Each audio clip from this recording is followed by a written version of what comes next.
여러분 안녕하십니까? 금요일 아침 뉴스 퍼레이드 황병준입니다. 트럼프 대통령의 상호 관세를 놓고 한미 양국의 2+2 통상 협의가 밤새 진행됐습니다. 정부는 조금 전 미국 측에 관세 면제를 요청했다며 협의 결과를 설명했는데 미국과 후속 논의를 통해 25% 상호 관세 적용 예외를 최대한 이끌어내겠다는 계획도 밝혔습니다. 보도국 취재기자 연결해 자세한 소식 알아보겠습니다. 장혁수 기자, 한미 협의 어떻게 진행된 겁니까?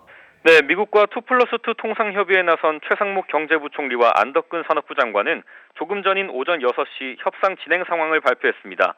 우리나라는 상호관세와 품목관세 예외를 요청하고 자동차 분야의 관세가 부과되면 한국 경제에 부정적 영향이 커진다고 미측에 우려를 표했습니다. 양국은 무역 투자와 조선, 에너지 등 분야에서 폭넓게 협력하면서 상호관세 유예가 종료되는 7월 8일 전까지는 관세 폐지 등을 위한 토대를 마련하는 데 합의했습니다. 최 부총리는 조기 대선 전국인 한국의 현실을 감안해 차분한 협의가 필요하다고도 미측에 설명했습니다. 협의에 참석한 스콧 베센트 미국 재무부 장관은 한국이 최선의 제안을 가져왔다며 긍정적으로 평가했습니다. We had a very successful bilateral meeting with the Republic of South Korea today. We may be moving faster than I thought, and we will be talking technical terms as early as next week. 협상단은 이후 한덕수 대통령 권한대행 주재로 열리는 경제안보 전략 TF에서 관련 사항을 점검한 뒤 관세 비관세 조치와 경제안보, 투자협력, 통화정책 등 4개 분야를 중심으로 미국과의 협의를 이어갈 예정입니다. 보도국에서 TV조선 장혁수입니다. 오늘 국민의힘 대선 경선 1대1 맞수 토론엔 한동훈, 홍준표 후보가 나섭니다. 두 후보가 서로를 상대로 지목해 토론은 3시간 동안 진행될 예정인데 탄핵 등을 놓고 한바탕 격돌이 예상됩니다. 장윤정 기자입니다. 지난 23일 국민의힘 경선 토론 상대 지정 공개 행사에서 한동훈, 홍준표 후보는 서로를 지목했습니다. 홍준표 후보님 보시고 나는 내 지목을 못 받을 줄 알았어요. 저도 한동훈 후보를 지목합니다. 두 후보 간 맞수 토론이 오늘 오후 4시부터 3시간 동안 진행됩니다. 1차 경선 토론회에서도 치열한 신경전을 벌인 만큼 오늘도 계엄과 빅텐트 등을 두고 공방이 예상됩니다. 홍 후보는 어제 한덕수 대행과 개혁신당 이준석 후보, 비명계와 함께하는 반 이재명 빅텐트 구상을 발표했습니다. 민주당 비명계도 함께 가도록 하겠습니다. 대선胜利 이후에 홍준표 정부는 이재명의 민주당 세력과도 함께 가도록 하겠습니다. 한 후보는 아무리 급해도 친명연대까지 하냐고 강하게 비판했고 홍 후보 측은 탄핵을 선동한 한 후보가 국민통합에 재를 뿌린다고 맞받았습니다. 어제는 김문수, 한동훈 후보와 안철수, 김문수 후보가 먼저 조를 이뤄 주도권 토론을 진행했습니다. 김 후보는 오늘 정책 공약 발표와 유튜브 출연 등 일정을, 안 후보는 개혁신당 이준석 후보와 AI 기술 패권을 주제로 토크 콘서트를 각각 진행할 예정입니다. 내일은 후보 4명이 모두 참여하는 토론회가 열리고 이후 당심과 민심이 50%씩 반영된 여론조사를 통해 결선 진출자 2명이 최종 결정됩니다. TV조선 장윤정입니다. 네, 민주당 경선 후보 3명이 내일 열릴 호남권 경선을 앞두고 일제일 호남으로 내려가 막판 표심 잡기에 나섰습니다. 오늘 밤에는 TV조선이 주관하는 3차 토론회에서 정치, 경제, 안보 등의 분야에서 마지막 경론을 벌일 예정입니다. 이다솜 기자의 보도입니다. 오늘 밤 10시 민주당은 대선 후보 경선 마지막 TV 토론회를 진행합니다. 이재명, 김경수, 김동연 후보는 TV조선이 주관하는 경선 3차 토론에서 약 90분 동안 정치와 경제, 안보 등 분야에서 정책 경쟁을 벌일 예정입니다. 앞서 이들은 내일 호남 경선을 앞두고 해당 지역을 도며 표심 잡기에도 나선 상황입니다. 민주당의 안방인 호남에서 승부를 결정짓겠다는 건데 이재명 후보는 전남과 전북의 국립의대 설립을 제안했습니다. 또 호남 중에서도 전북이 또 소외되고 있다는 이런 삼중의 소외감을 전북이 느끼고 있는 거 저도 잘 알고 있습니다. 김경수 후보는 호남 홀대론을 불식시키겠다고 약속했고 호남의 4위 후보면 말하는 공약을 다른 후보보다는 더 챙겨서 지키지 않을까? 김동연 후보는 이 후보 독주를 호남이 바로잡아달라고 호소했습니다. 민주당이 혹시 제자리 못 잡을 때, 잘 못 갈 때 그걸 잡아준 것이 우리 호남의 민주당원들이십니다. 민주당 경선은 내일 호남, 모레 수도권과 강원, 제주 경선을 끝으로 일정이 마무리됩니다. 모레 국민 여론조사 결과와 합산해 과반 득표 후보가 나오면 민주당 대선 후보가 최종 확정됩니다. TV조선 이다솜입니다. 네, 한덕수 권한대행 측이 이르면 30일 대선 출마 여부에 대한 입장을 표명할 것으로 알려졌습니다. 한미통상협상과 여론 등을 감안해 결심할 것으로 보이는데 한 대행이 어떤 방향으로 입장을 정리하느냐에 따라 대선판 또한 크게 요동칠 전망입니다. 김충영 기자의 보도입니다. 국회를 찾은 한덕수 권한대행이 출마 여부를 묻는 기자들의 질문에 즉답을 피했습니다. 입장 분명히 밝히지 않는 이유 있으십니까? 권한대행으로서 헌법 위배 지적. 앞서 지난 8일 통화한 미 트럼프 대통령의 질문에도 지난 20일 영국 매체 인터뷰에서도 출마 여부를 아직 결정하지 않았다고 답했는데 한 대행은 이르면 다음 주 수요일인 30일 출마에 대한 입장을 표명할 걸로 알려졌습니다.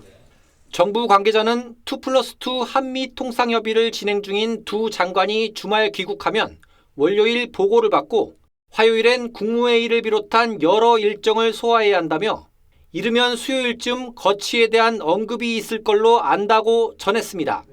다른 관계자도 다음 주 후반 정치 일정을 감안했을 때 현재로선 이번 달을 넘길 것 같지 않은 분위기라고 했습니다. 29일로 예정된 국민의힘 2차 경선도 변수로 꼽히는데 2명으로 압축되는 후보들의 단일화 의중도 결정에 영향을 줄 걸로 보입니다. 정치권에선 여론조사 지지율이 판단 기준의 하나가 될 거란 시각도 있습니다. TV조선 김충영입니다.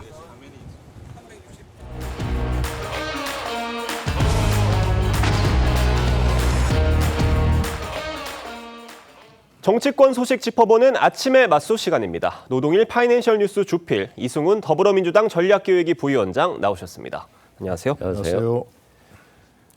국민의힘 경선 주자들이 1대1 맞소 토론에 나섰습니다. 어제는 김문수 대 한동훈, 안철수 대 김문수 후보들이 맞붙었는데 영상으로 보겠습니다. 한동훈 후보께서 대통령을 탄핵하고 내란이다고 이렇게 단정하고 이런 것이야말로 이재명과 다를 게 뭐 있느냐.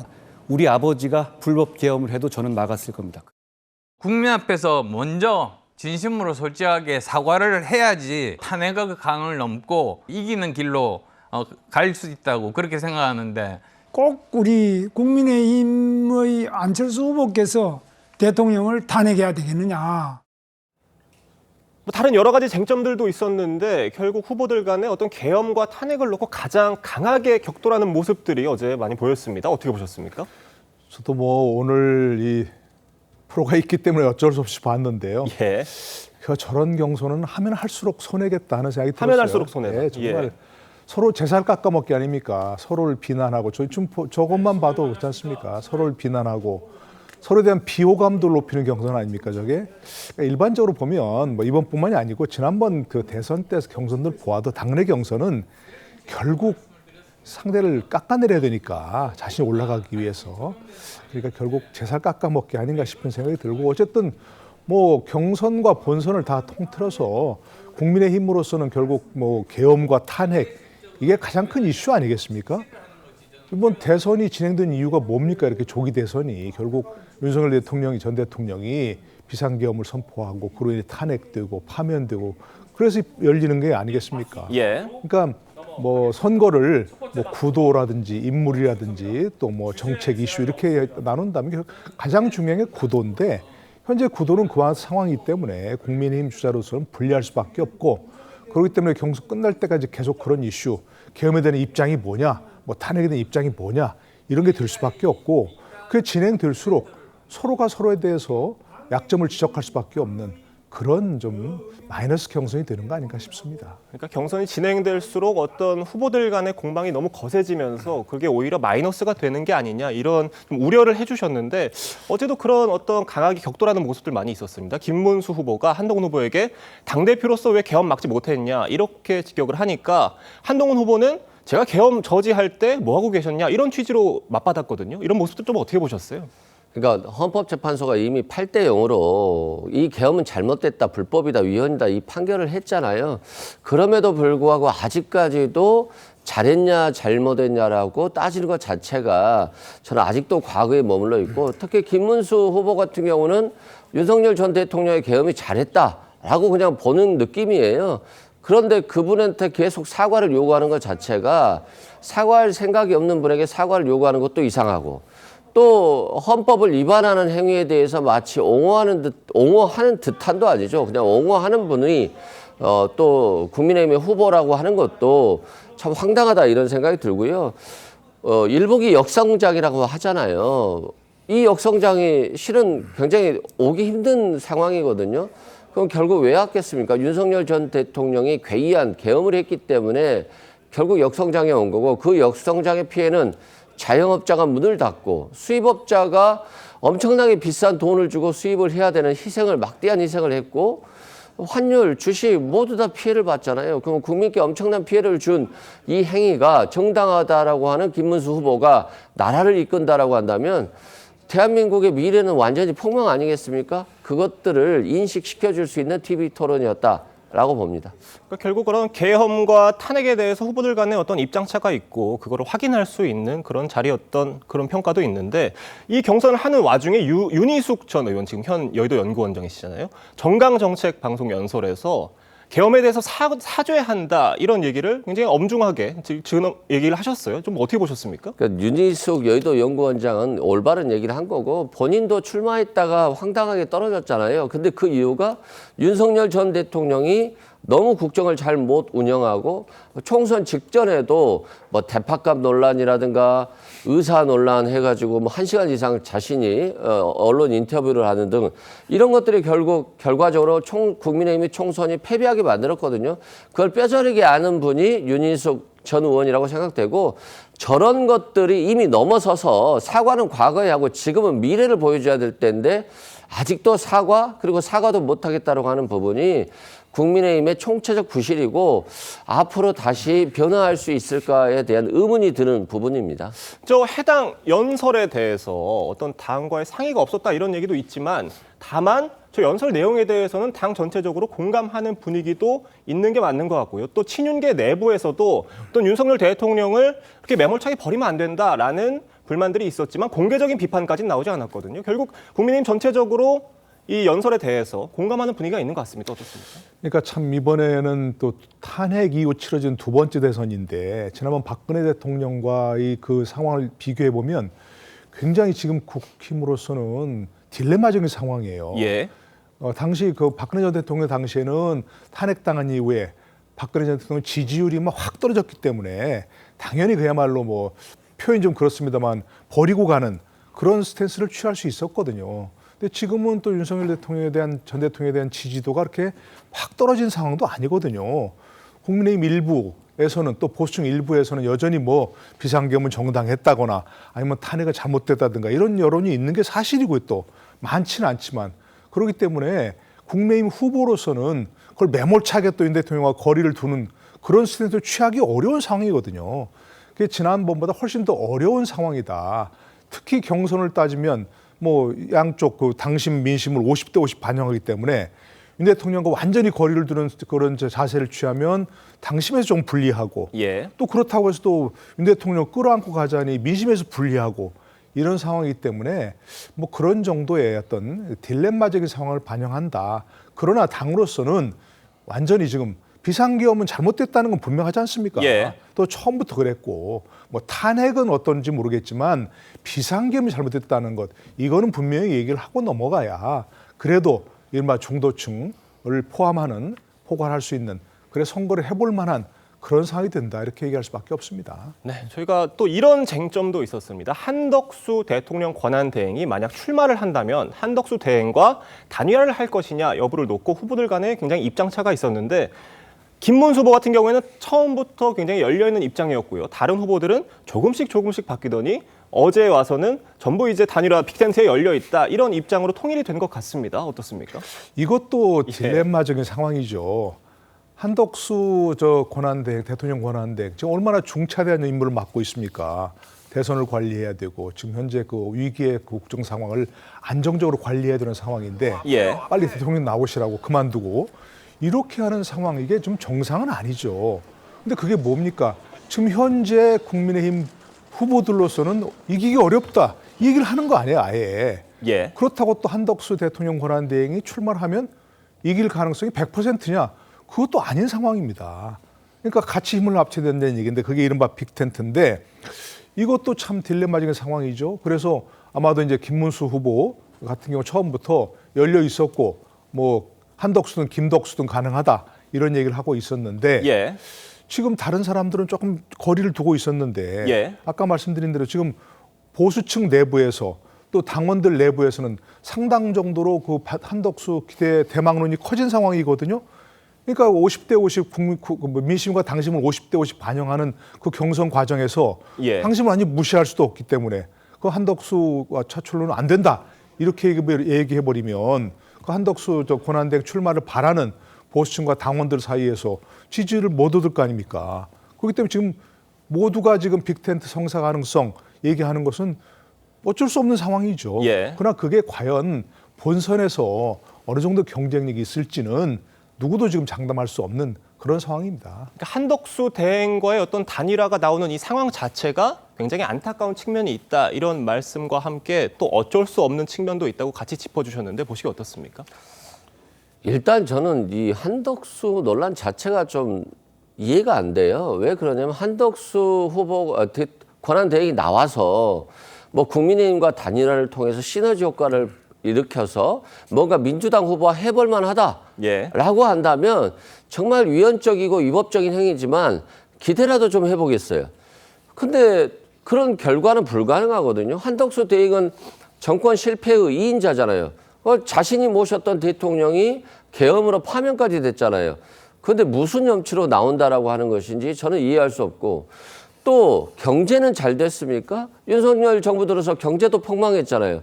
그런데 본인은 뭐 트럼프를 만나보고 트럼프와 통화하고 뭔가 외교 협상 또 경제 협상 관세 협상 잘할 것처럼 하지만 3년간 못했잖아요. 근데 갑자기 잘해집니까? 그런 측면에서 저는 한덕수 대행이 왜 이러는지 이해도 못하겠고요. 최소한 대선 관리자잖아요. 그러면 대선 관리를 하던가 정 나오고 싶어서 그러면 빨리 나오시던가 해야지. 관리하는 사람이 심판으로 뛰다가 갑자기 선수로 나오겠다라고 한다면 국민이 용납하겠습니까? 그런 측면에서 한덕수 대행의 이 논란은 그냥 본인의 이름이 조금 더 알려질 뿐이지 좋은 의미로 알려지는 것은 아니다라고 생각됩니다. 그러니까 한덕수 대통령 권한대행에게 대통령 파면에 책임이 있다 이런 얘기를 지금 우원식 국회의장이 어제 한덕수 대행 면전에서 했습니다. 저희가 들어보겠습니다.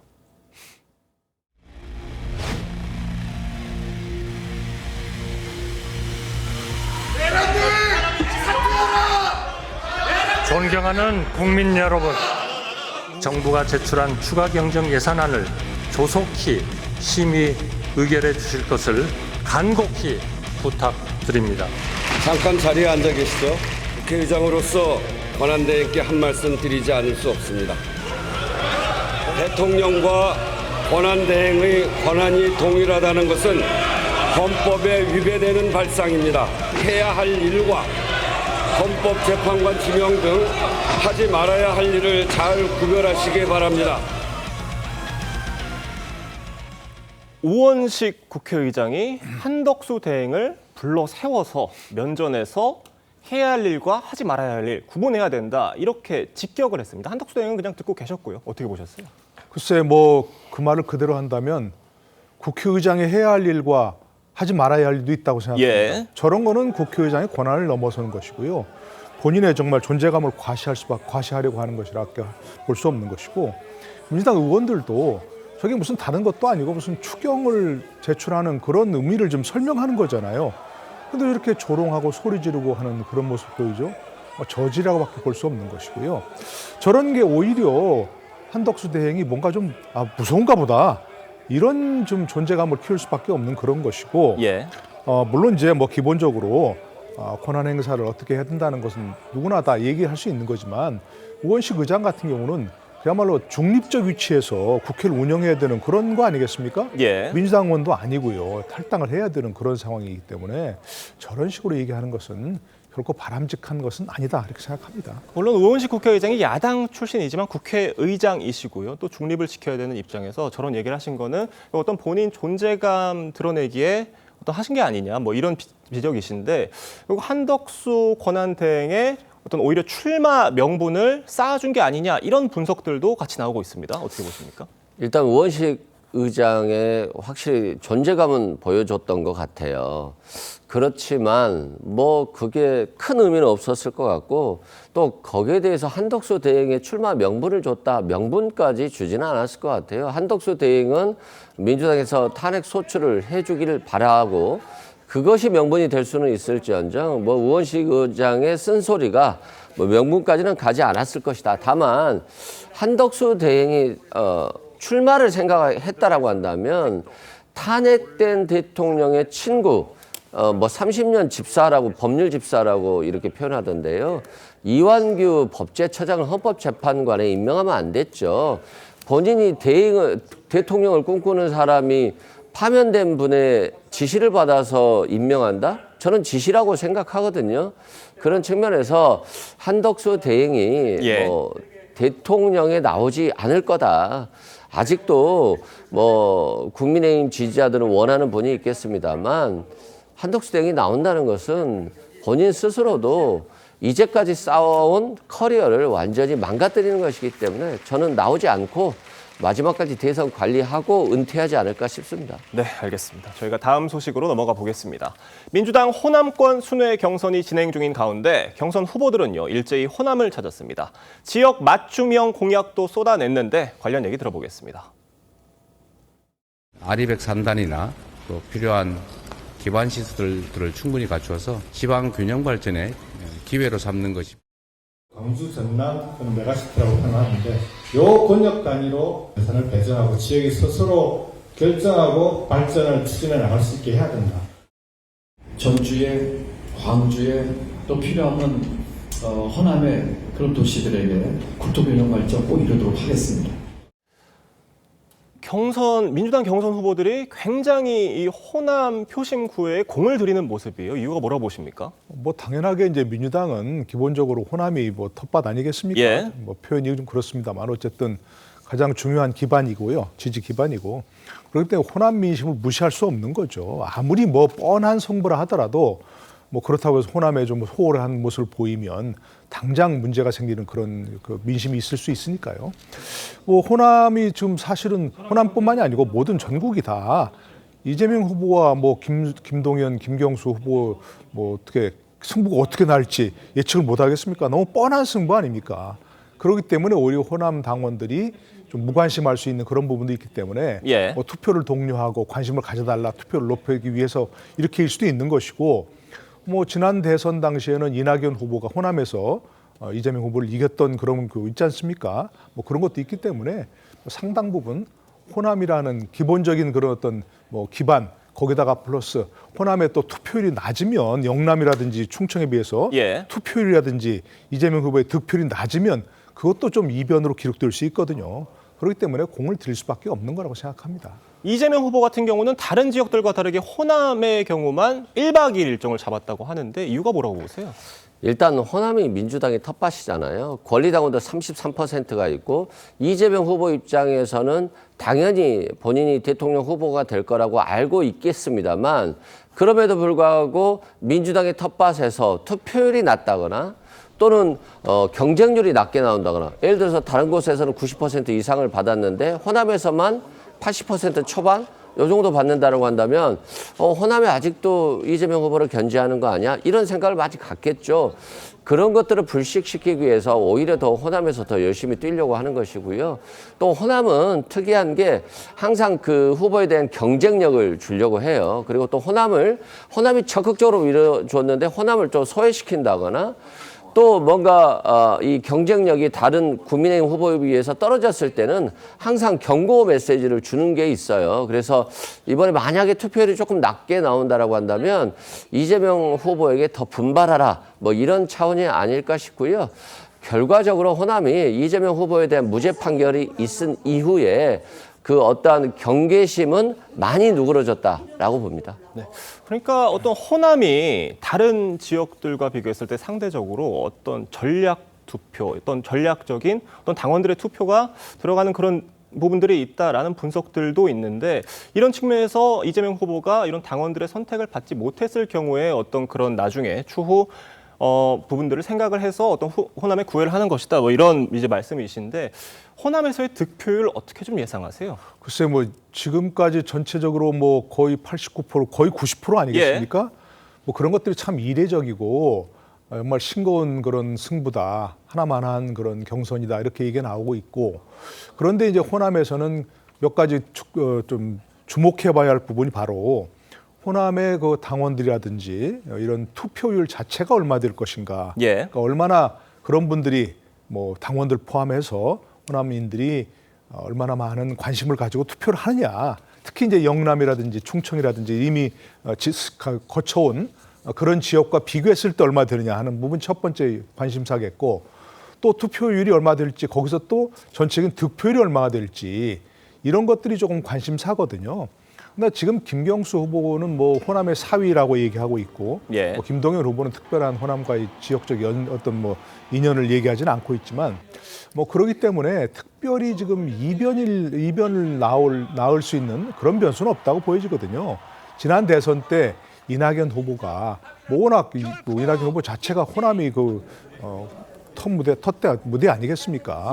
전남 지사를 지냈고 영광에서 그런 국회의원을 지냈기 때문에 뭐 그런 정도의 그런 기반이 없기 때문에 두 후보 모두가 김경수, 김동연 후보 모두가 현재로서는 뭐 크게 이재명 후보가 뭐 걱정해야 할 뭐 그럴 결과가 나오지는 않을 거라 생각합니다. 네, 그 다른 두 후보 얘기 말씀을 해주셨는데 김경수 후보는요 호남 홀대론을 불식시키겠다 이렇게 약속을 했고 김동연 후보는 이 후보의 독주를 호남이 바로 잡아달라 이렇게 얘기를 했습니다.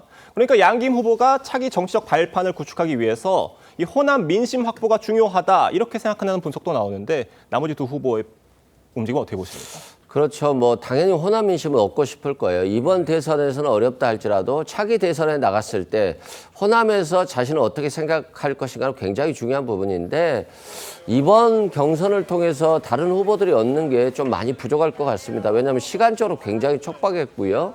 또 이런 토론회 자체도 굉장히 적기 때문에 자신이 차별화하기가 좀 어려웠다. 그리고 너무나도 압도적인 차이로 이렇게 경선이 진행되고 있어서 어떤 자신의 차별화 전략, 이런 자신의 모습을 돋보이게 하는 부분들이 많이 부족했기 때문에 앞으로도 더 많이 노력해야 될 것 같습니다. 네, 알겠습니다. 민주당 경선 주자들의 경쟁도 치열해지고 있는 가운데 오늘 경선 후보들의 세 번째 TV 토론이 오늘 TV조선을 통해 오늘 밤 진행이 되니까요. 많은 관심 부탁드리겠습니다. 두 분 말씀은 여기까지 듣겠습니다. 감사합니다.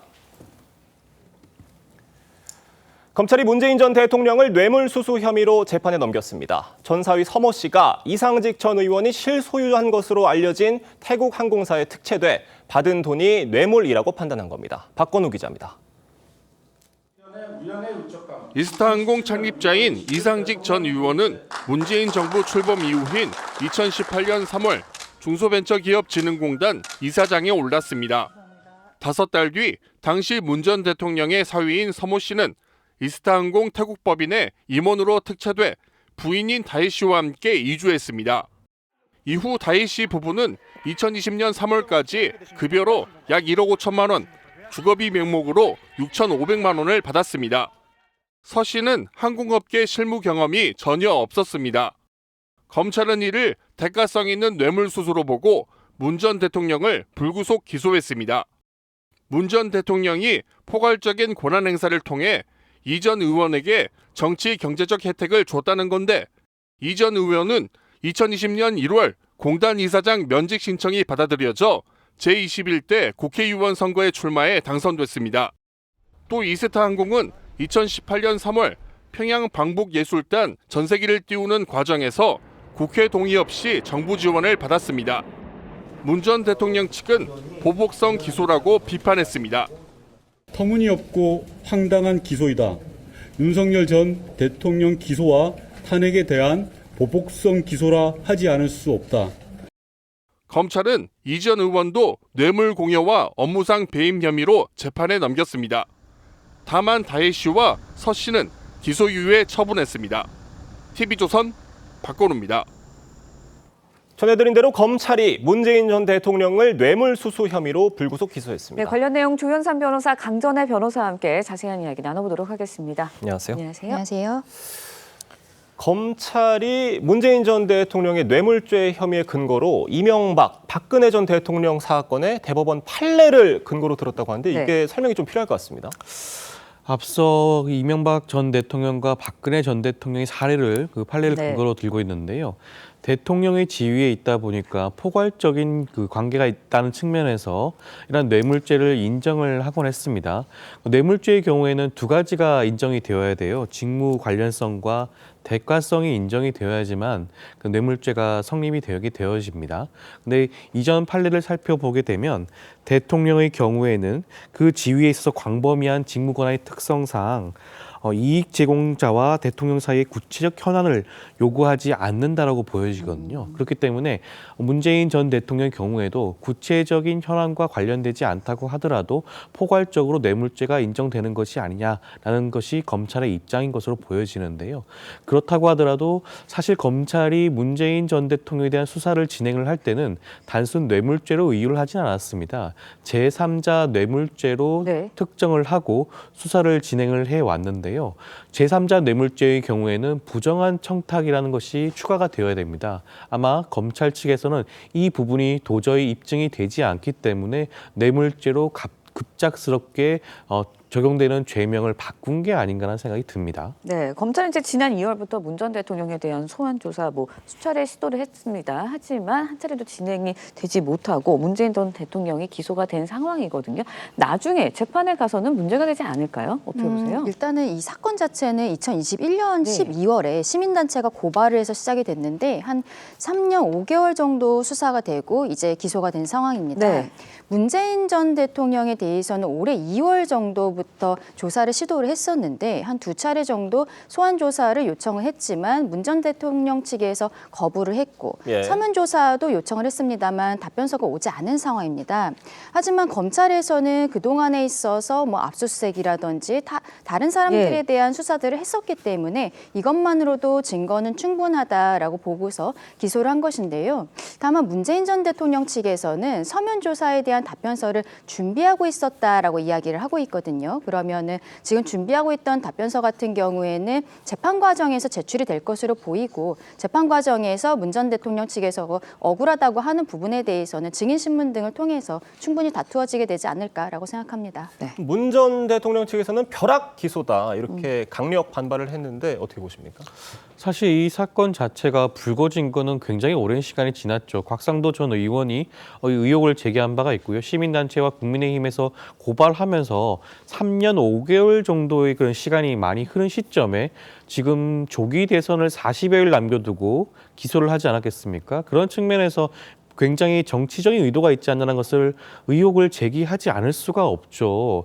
지금 이 같은 수사 같은 경우에는 충분한 수사가 진행이 될 여지가 있었습니다. 그럼에도 불구하고 3년 5개월 동안 제대로 된 수사도 진행하지 못했고요.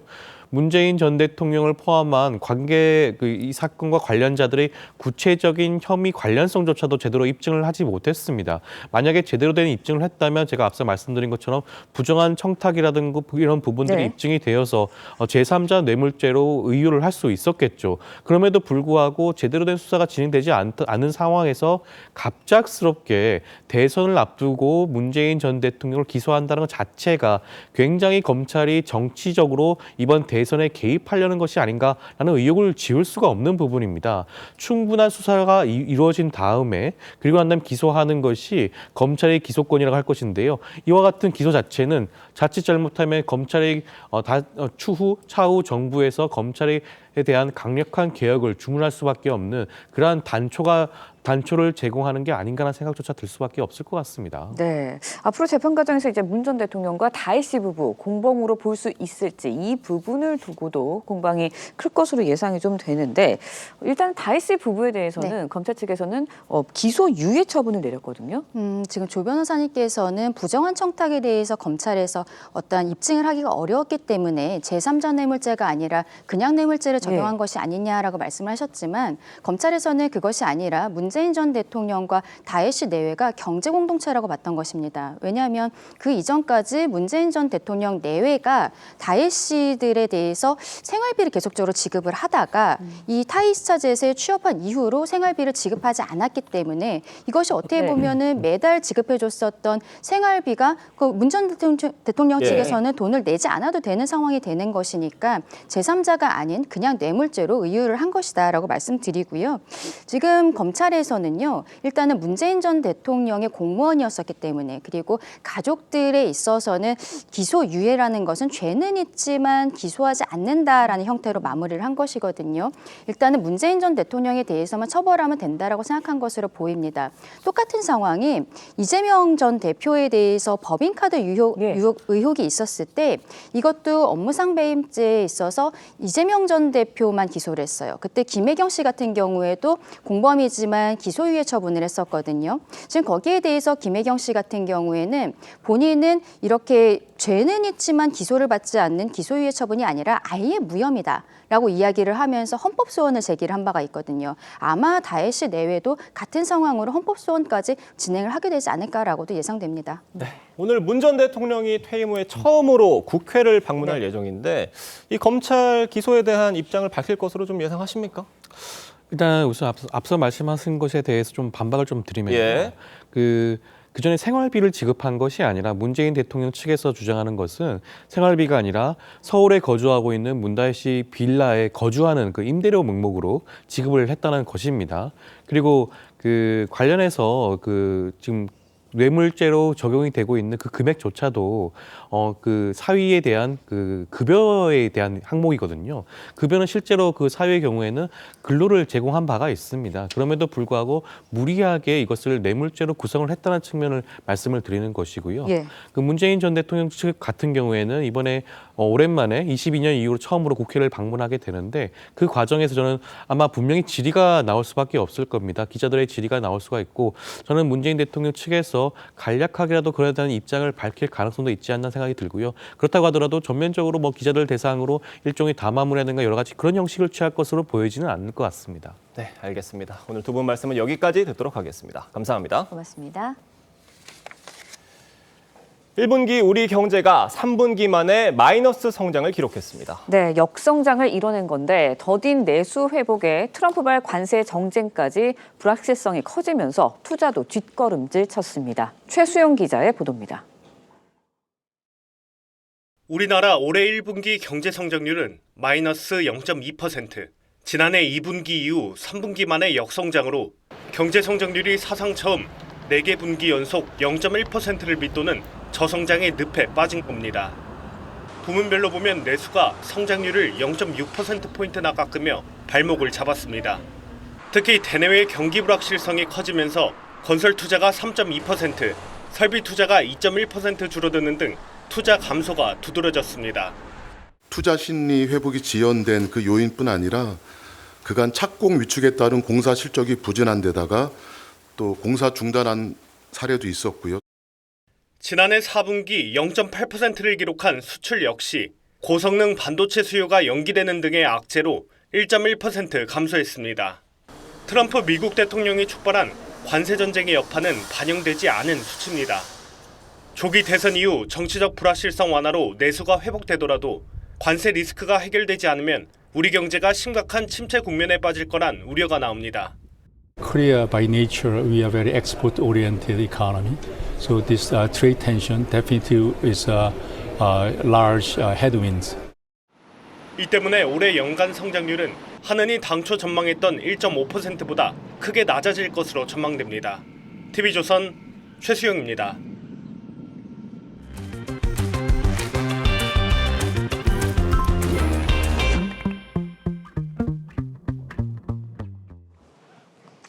네, 화제 이슈 콕집에서 파헤쳐봅니다. 아침의 픽 시작합니다. 한국과 미국 워싱턴에서 2+2 통상협의 가졌죠. 관련 소식 이인철 참좋은경제연구소장과 함께 자세히 짚어보도록 하겠습니다. 안녕하세요. 네. 1시간여 동안 협상이 진행이 됐고요. 협상이 마친 다음에 최상목 경제부총리가 오전 6시, 우리 시간으로 조금 전이었던 오전 6시에 브리핑 관련 내용에 대한 브리핑을 했습니다.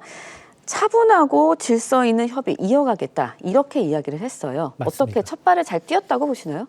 일단은 나쁘지는 않았다. 큰 틀에서 잘해보자라는 데 이제 합의를 했다는 얘기입니다. 네. 70분간의 탐색전은 사실상 이제 미국의 의견을 경청하는 순서였습니다. 최상목 경제부총리는 이번 협의에서 우리는 이 상호 관세 부과 D-Day가 벌써 7월 9일로 다가왔어요. 그러니까 상호 관세 철폐와 자동차 품목별 관세 면제를 요청을 했고요. 예. 대신에 우리도 무역수지 적자 해소를 위해서 에너지 수입을 늘리는 방안, 또 하나가 조선업 분야 협력을 제안을 했습니다. 70분간 회담이 끝난 게 아니라 이후에는 2+2 협의 이후에는 이제 산자부 장관 그리고 미국의 무역대표부 대표가 또 이제 협의를 이어갔는데 여기서 크게 4가지 분야의 합의를 한 것으로 봅니다. 관세, 비관세 장벽에 관해서 얘기를 해보자. 그리고 경제안보 분야, 투자정책 분야, 통화정책 분야에 대해서 실무 협의를 이어가기로 큰 틀에서 합의를 한 것으로 보입니다. 네, 일단은 미국에서는 스콧 베센트 재무부 장관, 한국과의 협의 성공적이었다. 그리고 생각했던 것보다 빠르게 진행될 수 있을 것이다. 그러면서 뭐 내주에 양에 관한 합의 이룰 수도 있을 것이다. 이렇게 이야기를 했거든요. 직접적으로. 미국 측에서도 뭐 이 협상에 대해서 긍정적으로 보고 있다. 이렇게 봐도 될까요? 일단 미국이 굉장히 서두르고 있구나라는 생각이 듭니다. 구체적으로 뭐 관세를 면제하거나 관세를 낮추는 방안을 얘기하는 게 아니라 큰 틀에서 앞으로 잘해보자라는 얘기였습니다. 그런데 스콧 베센트 미 재무부 장관이 한국과의 통상 협의가 매우 성공적이었다라면서 협상이 예상보다 빠르게 진행됐다고 있다라고 얘기를 했는데요. 사실 일본과의 협상에서도 똑같이 얘기했어요. 미국은 큰 진전이 있었다. 그러나 일본은 여전히 입장 차이가 있다라는 얘기를 했는데 협상은 서두르는 자가 손해를 봅니다. 네. 그래서 지금 뭐 이르면 다음 주에 이제 양해에 관한 합의 또는 기술적인 조건을 논의할 수 있을 것이다라고 얘기했지만 구체적으로 어떤 기술적인 조건인지 그리고 양해에 관한 합의가 무엇인지에 대해서는 언급을 하지 않았습니다.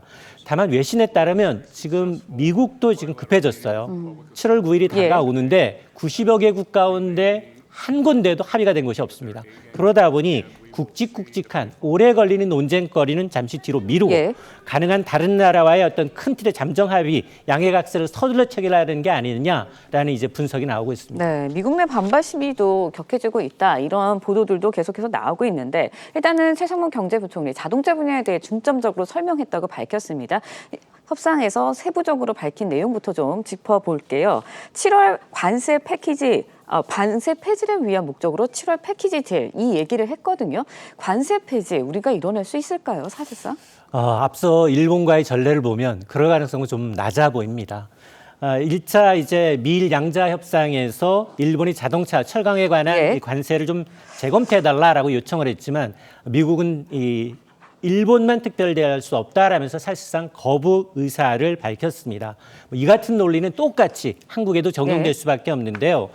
미국은 관세 자체보다는 무역 적자 해소에 집중을 하고 있죠. 그러면서 수입 확대 요구를 굉장히 적극적으로 요구하고 있지만 관세 인하에는 상당히 좀 소극적입니다. 이 같은 기조 속에 우리도 관세 면제를 끌어내기 위해서는 이에 상하는 조치를 내야 되는데 한국과 일본이 비슷한 입장이지만 우리가 유리한 카드가 하나가 더 있다면 그게 바로 이제 조선업 협력 카드가 있기 때문에 아마 미국 측에서는 상당히 한국에 우호적으로 이제 이 협상에 임하겠다라는 것으로 보입니다. 네, 알겠습니다. 그런가 하면요. 앞서서도 뭐 짚어주셨잖아요. 4개 분야들에서 중점적으로 중심을 두고서는 협상을 이어가겠다 이런 이야기들이 들리고 있는데 4개 분야 관세 비관세 조치, 경제 안보, 투자 협력, 통화 정책이 포함되어 있습니다. 일단은 트럼프 대통령이 이번 협상에 일본하고 협상할 때처럼 깜짝 등장을 하냐 여기에 굉장히 관심이 쏠렸는데 등장하지는 않았어요. 하지만 4개 분야의 경제 안보가 포함이 되어 있거든요. 안보가. 맞습니다. 그렇기 때문에 방위비가 지금 협상 테이블에 오르진 않았지만 결국 물밑이나 실무 협상에서는 이야기가 오가고 있지 않냐 이런 이야기들도 있는데 어떻게 보세요? 맞습니다. 최상목 경제부총리도 이제 이번 2+2 협의에서는 방위비 분담금 언급은 전혀 없었다라고 얘기하고 있지만 앞으로 이제 5월에 미 USR 대표가 방한하게 됩니다. 네. 4개 부분 이제 논의 의제에는 포함될 것으로 보이고 앞서 이제 트럼프 대통령이 한덕수 대통령 권한대행과 이제 전화할 당시에도 방위비 문제 언급을 했거든요. 그러면서 원쇼핑 딜을 이제 방식의 협의를 요구했기 때문에 특히 캠페인 당시에는 한국을 머니머신 그러면서 약정된 금액보다 9배 이상 더 100억 달러의 방위비를 요구한 바가 있고 특히 최근 들어서는 주한미군 감축 가능성까지 시사를 하고 있는 만큼 정부도 해당 논의가 나온다면 최대한 어떤 조정의 폭을 이제 늘리는 방안을 좀 검토하고 있는데 일본이 우리와 똑같이 방위비 압박을 받고 있습니다. 네. 그렇기 때문에 일본이 이 문제를 어떻게 풀어갈지 보면서 전략적으로 대응하는 것도 필요해 보입니다. 네, 그런가 하면요. 오늘 새벽이었죠. NIT, 뉴욕타임스가 트럼프 행정부가 이제 한국과 일본 등의 알래스카 액화 천연가스 사업 참여를 압박하고 있다. 이런 보도도 나왔거든요. 통상협의 그 과정에서 이 논의도 있었을까요? 맞습니다. 아마 이제 그나마 트럼프 대통령이 정말 달러를 쓰겠다라고 하면서 조선업의 SOS라는 것이 바로 한국의 도움을 요청한 부분이 바로 K조선입니다. 트럼프 대통령은 미국이 조선업 재건을 위해서는 필요하다면 동맹국으로부터 배를 선박을 구매하겠다라고 얘기를 했는데 미국은 1920년대에 제정된 해운법, 이른바 존슨법 때문에 미국에서 건조하고 미국인이 소유한 선박만 미 항구로 오갈 수 있도록 돼 있습니다. 그러나 이 법까지 한국을 위해서 개정하겠다라는 겁니다. 그러면서 앞으로 미 해군의 경우에는 한 30년 동안 360여 척의 배를 구매하게 되는데 이 시장 1,500조 원의 시장이 열립니다. 국내 조선주들의 주가가 많이 오른 이유인데 한국이 최고의 선박 기술을 갖고 있죠. 그러다 보니까 우리한테 유리한 협상 카드가 되는 건 맞습니다. 그런데 악마는 디테일이 있다. 과연 미 해군의 유지보수를 위해서 과연 한국까지 와서 유지보수할 거냐? 아니다라는 겁니다. 그러면 뭐냐? 미국이 배를 사주는 대신에 미국 내 조선수에 투자하고 기술 이전해주고 그리고 숙련된 기술자를 데려와라라는 얘기거든요. 사실 우리도 조선업은 지금 이 숙련된 기술자가 부족해서 일감은 많이 수주했는데도 불구하고 인력난에 시달리고 있는 만큼 이런 리스크 요인을 좀 갖고서 임해야겠습니다. 네, 알겠습니다. 그런데 트럼프가 이제 관세 충격 덮치기도 전에 앞서 저희가 리포트로도 전해드렸지만 올해 1분기 한국 경제 전분기보다 뒷걸음질 역성장을 기록을 했습니다.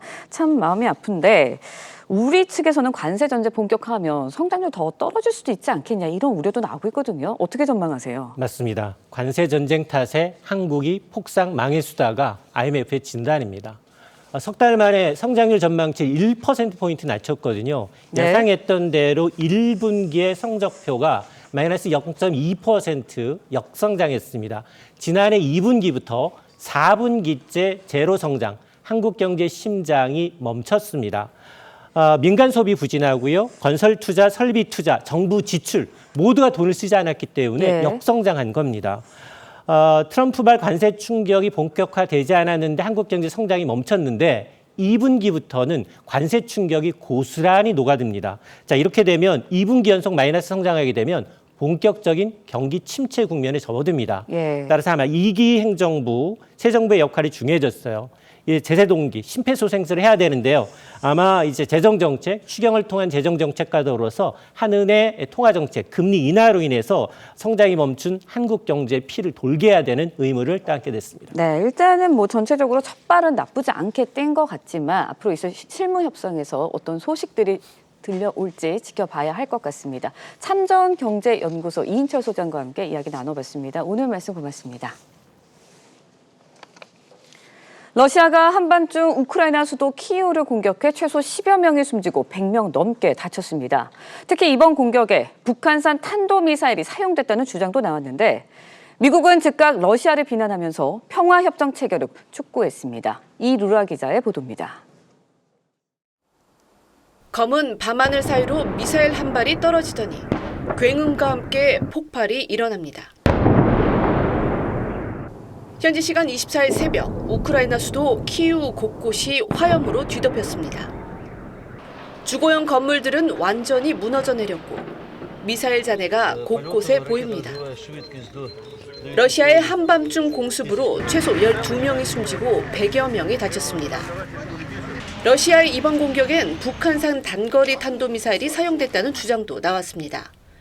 우크라이나 정보기관에 따르면 북한은 올해 초까지 러시아에 KN-23 등 탄도미사일 148발을 제공한 것으로 추정됩니다. 뉴욕타임스는 러시아의 이번 키이우 공습이 지난해 7월 이후 가장 치명적이라고 전했습니다. Ми будемо працювати день і ніч до того часу, поки не будемо впевнені, що ми дістали всі тіла або врятували, дасть Бог, ще людей, які 휴전 협상에서 친러 입장을 보여왔던 트럼프 대통령은 이례적으로 러시아를 비판했습니다. That they both want peace, but they have to get to the table. We're waiting a long time. 트럼프 대통령은 앞서 소셜미디어를 통해 공습이 불필요했고 시기도 나빴다며 공격을 멈추고 평화협정 체결에 나설 것을 촉구했습니다. TV조선 이루라입니다.